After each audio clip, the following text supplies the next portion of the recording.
in the beginning, once you install your computer or you just bought it or you already have a computer and you want to produce music on it, it does not necessarily mean that the computer is optimized for music production.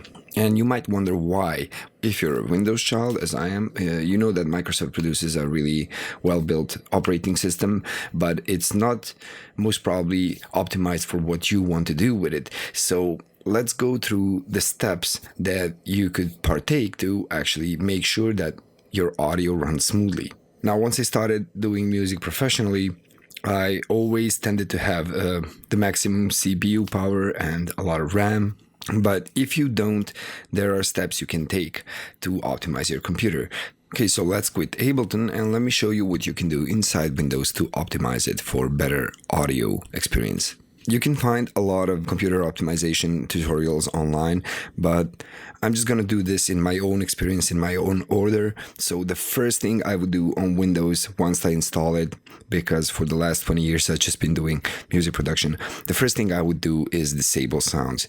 Now in Windows 10 you can do that by just typing in the search field sound, and it will give you a control panel item that you can actually click and go into sounds. Now, the first thing I would disable is system sounds. Right here, you would most probably have Windows default, but usually I just put it on no sound.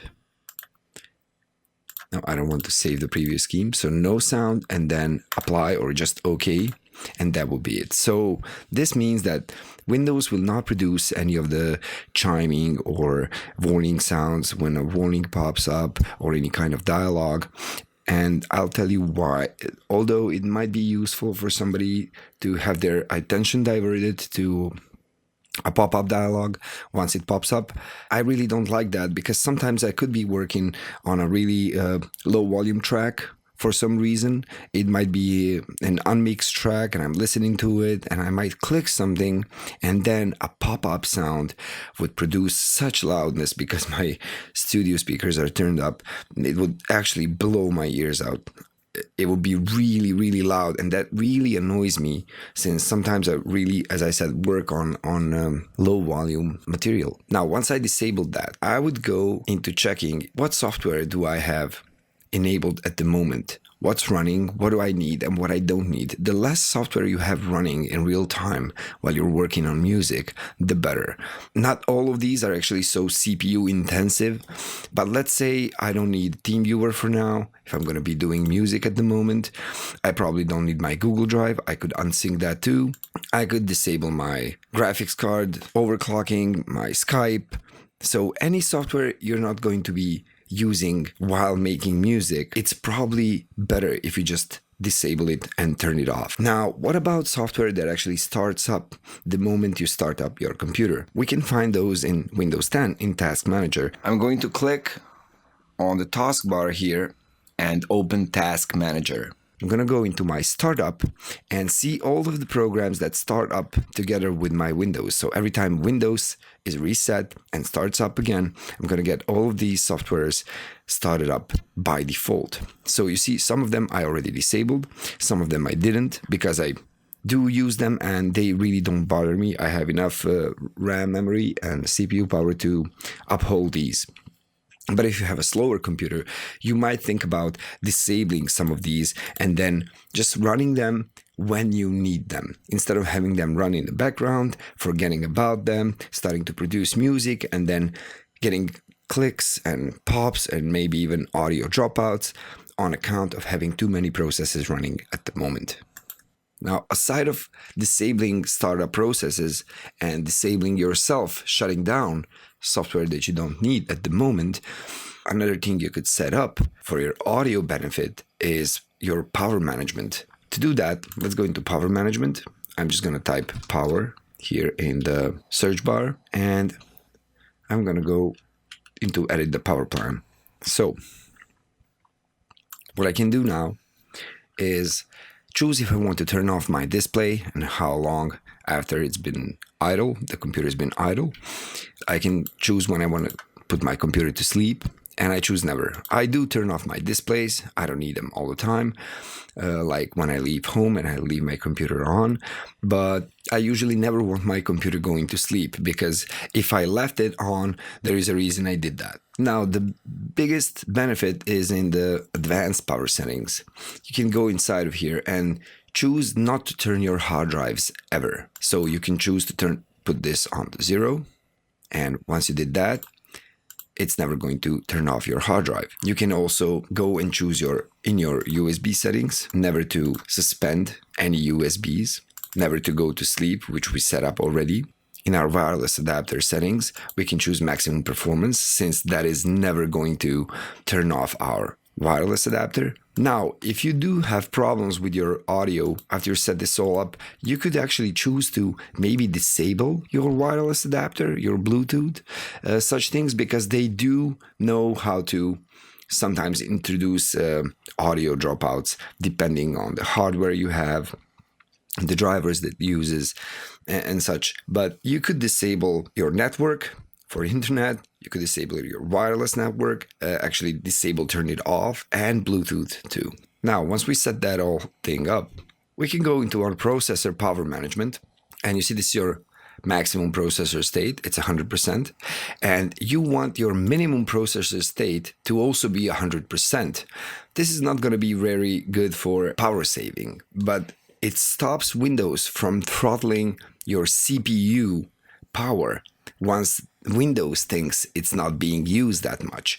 So by doing this, you ensure that your CPU is working at 100% all the time.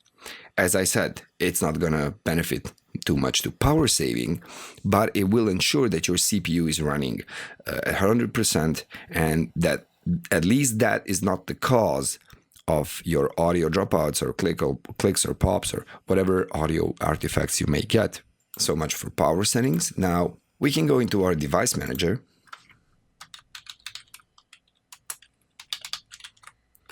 and in our device manager we can go into our universal serial bus controllers, and for each one of these USB root hubs you would just go into properties, power management, and make sure that the allow the computer to turn off this device to save power is unticked.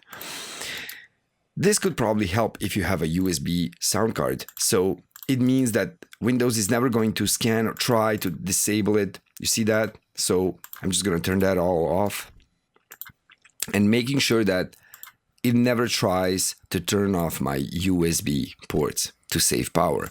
Okay, let's visit some more things that you could do to maybe ease off your CPU or graphics card, whatever it is that might be causing your audio dropouts. So in last resort, you could go to your display settings, and you can go there from here, personalization, or you can just right-click your desktop, go personalize, and in one of these settings, like colors, you can scroll down and see this transparency effects. Now you can turn that off. That's one of the things that's gonna make your title bar of every window transparent. So you can turn that off, and maybe that's gonna ease off on your graphics card, on your CPU, easing off the processes. And if you really have a slow computer, every bit of these help. So everything you can disable, you actually should disable. This is to ensure that you have no audio dropouts and that the maximum power of your computer is utilized for music production. So you can stack up more processing on channels, and that you don't have to freeze tracks in your projects. Of course, the faster computers get, the more demanding and better sounding and more complex our audio processing effects and sound production tools like synthesizers and samplers get. So they also use more CPU. The faster the CPUs get, the equipment uses more power, but it's fair to say that today we have way more power in our hands than we did before, and just having a slow computer is just going to make it maybe difficult for you to use some of the high-end processing plugins. And you could use maybe one or two instances, but once you go over that, it could start stuttering, creating artifacts. So disabling all of these is going to make sure that you have more power on your hands once you are into music production. Another really useful thing you could do for your computer to identify any lagging or stuttering or audio dropout problems is downloading this application called Latency Monitor, and you can find that off their website, resplendence.com.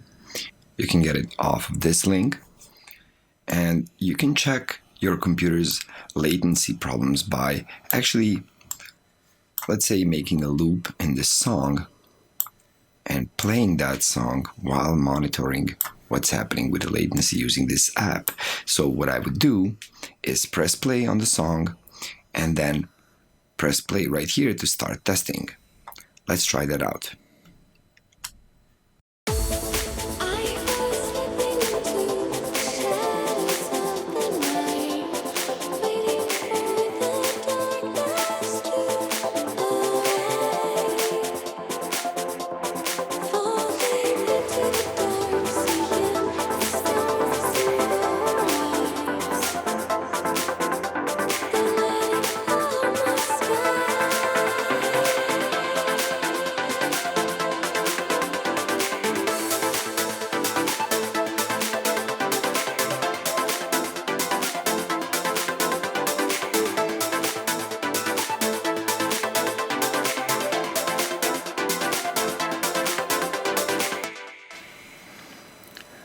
Now, it is suggested to run this test for more than 4 minutes, just to be sure that if any audio dropouts that you're experiencing are there, that they would happen again, so that the latency monitor software can actually capture that and analyze on it.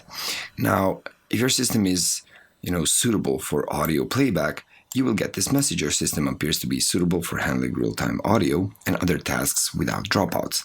But if not, you will get: your system appears to be having trouble handling real-time audio and other tasks in red letters. Now, how would you remedy if that was the case, if you do have problems?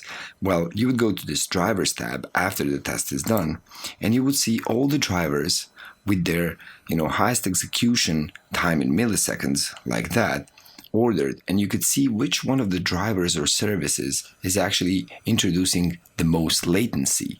And if there are any that introduce a lot of latency, like over 1 millisecond, even more, you could see what that driver is, what it's used for right there, and maybe even disable that device in the Windows Device Manager. So not all the devices can be disabled in Windows, but you can certainly see what the device is, maybe Google if you can actually disable it, and disable the device so it doesn't cause problems for your audio playback.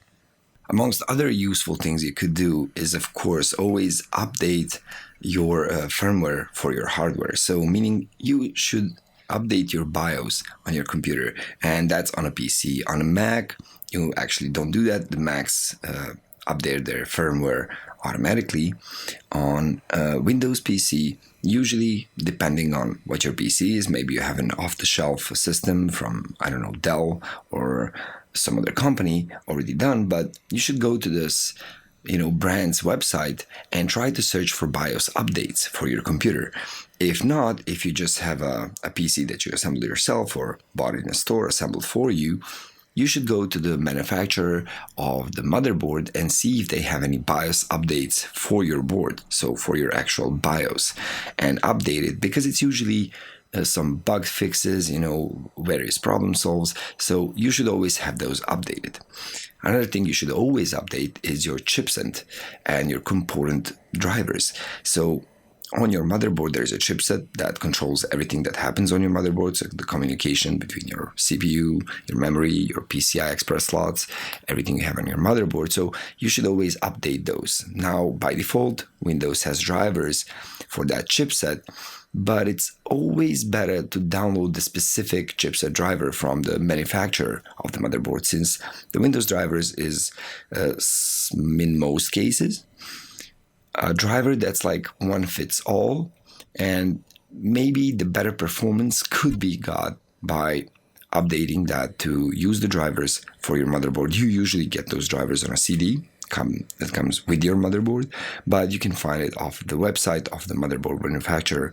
So updating component drivers and chipsets and drivers for all of your hardware, let's say graphics card or audio card, you should always update everything to the newest driver, because what those updates are usually problem solves and bug fixes, and that can also help you immensely in having low dropout audio playback and having your machine run really smooth.